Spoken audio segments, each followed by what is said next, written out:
Study IQ IAS, अब तैयारी हुई अफोर्डेबल। नमस्कार दोस्तों रिसेंटली सरकार के द्वारा एक बहुत बड़ा डिसीजन लिया गया था स्पेस सेक्टर के अंदर, और मुझे लगता है कि बहुत से लोगों का उसके ऊपर शायद ध्यान नहीं गया, लेकिन मैं आपको बता दूं ये एक गेम चेंजर साबित हो सकता है। It is going to be a big boost for our space agency ISRO. ये आप देख सकते हो, यहाँ पर चंद्रयान 4 की बात हो रही है, वीनस के जो मिशन है पहली बार भारत भेजेगा उसकी बात हो रही है। इसके अलावा हमारा खुद का स्पेस स्टेशन हो गया, जो नया नेक्स्ट जनरेशन लॉन्च व्हीकल है उसकी बात। तो ये जो चारों प्रोजेक्ट हैं उसके बारे में हम इस वीडियो में शॉर्ट में जानेंगे और समझने की कोशिश करेंगे कि एग्जैक्टली है क्या, ताकि आपको एक ओवरऑल आइडिया लग सके और काफी कुछ आपको जानने को मिलेगा। चलिए आगे बढ़ते हैं, लेकिन उससे पहले मैं आप सबको बता दूं कि आप में से जो भी लोग 2025 की यूपीएससी की तैयारी कर रहे हैं तो हमारा जो आखिरी प्रतिज्ञा प्लस बैच है उसको अवेल कर सकते हैं। सबसे खास बात यह है इस बैच की कि अगर आप इसको ज्वाइन करते हो और प्रीलिम्स अगर आप सिर्फ क्रैक कर लेते हैं तो पूरा का पूरा जो फीस आप पे करोगे वो रिफंड हो जाएगा। तो ज्वाइन करने के लिए इसका जो लिंक है वो कमेंट सेक्शन में है, और यूज करना है आपको ये कोड अंकित लाइव, ताकि आप मैक्सिमम डिस्काउंट ले सकें। और इसके अलावा अगर आप एमसीक्यूज अटेम्प्ट करना चाहते हैं तो मेरे इंस्टा पेज पर जाइए, वहां पर स्टोरीज में जितने भी एमसीक्यूज हैं उसको भी आप अटेम्प्ट कर पाएंगे।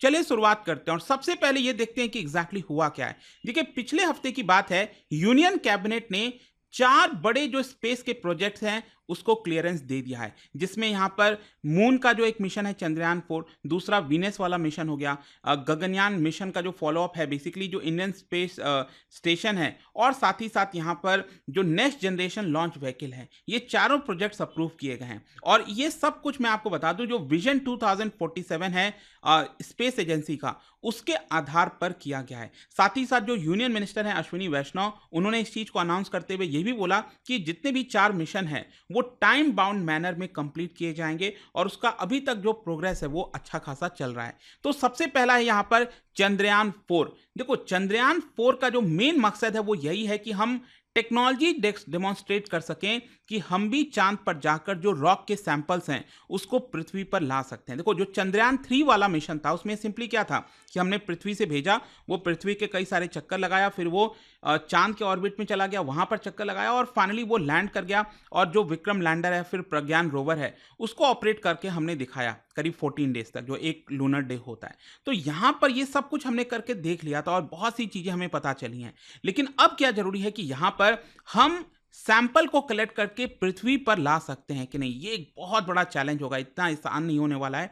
लेकिन मैं आपको बता दूं यहां पर लगभग 3 साल लग सकते हैं, ये टाइमलाइन रखा गया है कि इसरो इसको लॉन्च करेगा। और देखिए इसके अंदर क्या है, यहां पर एक तो 2100 करोड़ का पूरा अभी जो एलोकेशन किया गया है कॉस्ट वो बताया जा रहा है, और साथ ही साथ देखिए यहां पर 2 LVM-3 लॉन्चेस किए जाएंगे। बेसिकली जो चंद्रयान 1, 2, 3 जितने भी थे उसमें एक ही रॉकेट लॉन्च किया गया था, लेकिन ये वाला जो होगा ना चंद्रयान 4, इसमें एक्चुअली 2 रॉकेट लॉन्च किए जाएंगे। जो सबसे पहला वाला रॉकेट होगा आप देख सकते हो इसमें 3 मॉड्यूल होंगे, एक प्रोपल्शन मॉड्यूल, दूसरा डिसेंडर मतलब चांद पर लैंड करेगा, और एसेंडर मतलब सैंपल कलेक्ट करके चांद के ऊपर मतलब वापस से ऊपर जाएगा सतह से।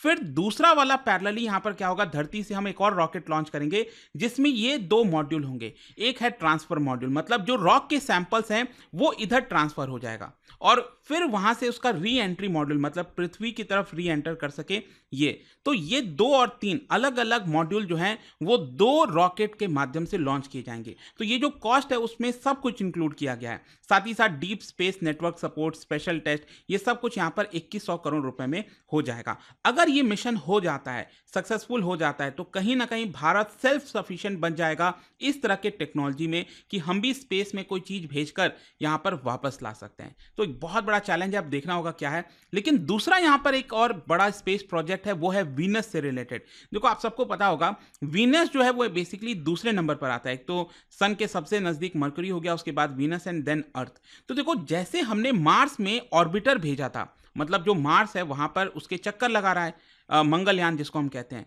उसी प्रकार से हम वीनस पर भी ऑर्बिटर भेजेंगे। लेकिन वीनस वाला जो मिशन है वो बहुत चैलेंजिंग होगा। एक तो क्या है कि ये सूरज के काफी नजदीक है, दूसरा ध्यान रखिएगा ये अर्थ का ट्विन माना जाता है वीनस। अब क्यों? क्योंकि माना ऐसा जाता है कि एक समय रहा होगा पहले जब आज के डेट में जैसा हम एनवायरमेंट पृथ्वी पर देखते हैं वैसा ही एनवायरमेंट वीनस पर भी हुआ करता होगा। तो उसके एटमॉस्फेयर को स्टडी करना बहुत से साइंटिस्ट जानना चाहते हैं कि एग्जैक्टली है क्या।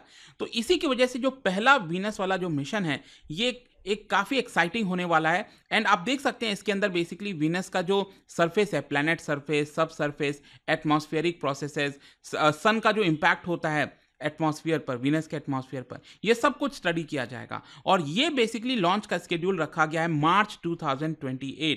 और आप देख सकते हैं यहाँ पर टोटल जो मिशन का कॉस्ट है वो करीब 1200 करोड़ रुपए का है, लेकिन इसमें से 824 करोड़ ये सिर्फ स्पेस क्राफ्ट पर खर्च किए जाएंगे। ठीक है, नेक्स्ट यहाँ पर जो तीसरा और अगेन एक बहुत ही इंपॉर्टेंट प्रोजेक्ट होगा वो है आपका हमारा खुद का स्पेस स्टेशन, और इसका नाम होगा भारतीय अंतरिक्ष स्टेशन। और आप देख सकते हैं यहाँ पर हमारे जो साइंटिस्ट हैं, स्पेस साइंटिस्ट हैं, रिसर्च हैं, वो सारी चीज़ें हम अपने खुद के स्पेस स्टेशन पर कर सकेंगे। अभी अगर आप करंटली देखोगे जो एक सबसे बड़ा चर्चा होता है स्पेस स्टेशन वो है इंटरनेशनल स्पेस स्टेशन, और लेकिन इसमें बहुत सारे कंट्रीज शामिल हैं और ये एक बहुत बड़ा भी है, आप देख सकते हो।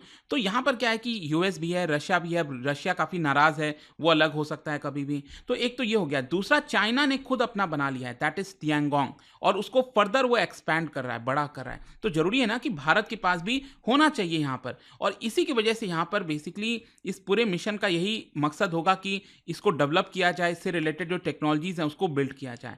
अब इसमें एक और चीज किया गया है कि जो हमारा गगनयान प्रोग्राम है उसको इस स्पेस स्टेशन के आधार पर रिवाइज किया जाएगा, क्योंकि यहां पर बताया जा रहा है कि 2028 तक करीब 8 मिशंस इससे रिलेटेड कंप्लीट कर लिए जाएंगे। और यहां पर आप देख सकते हो जो गगनयान प्रोग्राम था वो क्या था, वो 2018 में लॉन्च हुआ था। उसमें मेन मकसद है कि लो अर्थ ऑर्बिट में हम ह्यूमन स्पेस फ्लाइट भेज सकें, हम मानव को, इंसान को लो अर्थ ऑर्बिट में भेज सकें, यही हमारा गगनयान प्रोग्राम है। तो उसके आधार पर ही इसको भी एडजस्ट कर दिया जाएगा। नेक्स्ट यहां पर जो आखिरी और चौथा मिशन है वो है आपका to develop reusable launch vehicle. जैसे कि आज के डेट में हम क्या है, रॉकेट्स वगैरह जो लॉन्च करते हैं, जैसे PSLV हो गया, GSLV हो गया, ये सब एक बार अगर आपने लॉन्च कर दिया तो उसका कोई भी पार्ट हम इस्तेमाल नहीं कर पाते हैं वापस। तो इसकी वजह से अभी भी कॉस्टिंग ज़्यादा ही आ रही है। वैसे तो अगर आप देखोगे तो भारत सबसे कम दाम पर स्पेस लॉन्च करता है, लेकिन यहाँ पर अगर हम रीयूजेबल वाला एक्सेप्ट कर लें, वो टेक्नोलॉजी हमारे पास आ जाए, तो जो पहला स्टेज होता है रॉकेट का वो धरती पर वापस आ सकेगा और उसको हम वापस से रीयूज कर पाएंगे। और साथ ही साथ देखिए यहाँ पर बात हो रही है नेक्स्ट जनरेशन लॉन्च व्हीकल की। नेक्स्ट जनरेशन लॉन्च व्हीकल क्या, मैं आपको बताता हूं। जैसे अभी प्रेजेंट में अगर आप देखोगे तो यहां पर जैसे PSLV, GSLV, LVM-3 जो हमारा मैक्सिमम वाला भी है ना, तो वो लो अर्थ ऑर्बिट में हम मैक्सिमम 10 टन तक का ही सैटेलाइट लॉन्च कर पाते हैं अपने रॉकेट से, और जियो सिंक्रोनस ट्रांसफर ऑर्बिट में मैक्सिमम 4 टन का ही सैटेलाइट लॉन्च कर पाते हैं। तो पे लोड अभी भी हमारे पास बहुत ज़्यादा कैपेसिटी का नहीं है, लेकिन जो नेक्स्ट जनरेशन लॉन्च व्हीकल तैयार किया जा रहा है इसका पे लोड 3 गुना होगा।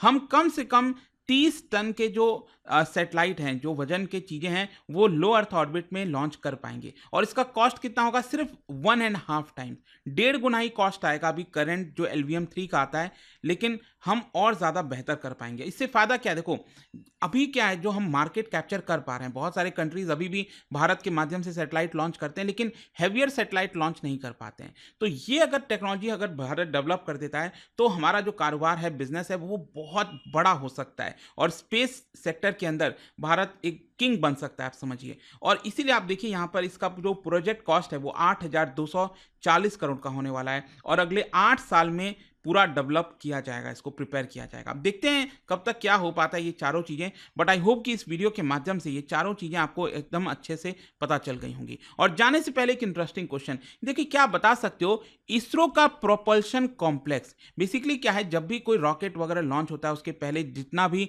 इंजन का डेवलपमेंट हो गया, लॉन्च के पहले जितनी भी टेस्टिंग होती है, वो सब कुछ आपका इसरो प्रोपल्शन कॉम्प्लेक्स में किया जाता है। क्या बता सकते हैं ये जो कॉम्प्लेक्स है वो कौन से राज्य में है? इसका राइट आंसर आप सबको पता है, मेरे इंस्टाग्राम पर तो मिलेगा ही, वहां पर अगर आप नहीं हो कोई बात नहीं, टेलीग्राम से ले सकते हैं इसका सही उत्तर। मैं कई सारे जो MCQs हैं वो यहाँ पर स्टोरीज में डालता रहता हूं। अगर आपको PDF चाहिए तो टेलीग्राम पर आइए, अलग अलग सोशल मीडिया पर आप जुड़ पाएंगे। और जैसा मैंने आपको बताया, अगर आप UPSC की तैयारी कर रहे हैं, कोई भी बैच चाहते हैं, you can simply use this code Ankit live to get maximum discount. And I hope की वीडियो आपको पसंद आया होगा। मिलता हूं आपसे next time. Till then, thank you very much, see you soon. Study IQ IAS, अब तैयारी हुई अफोर्डेबल।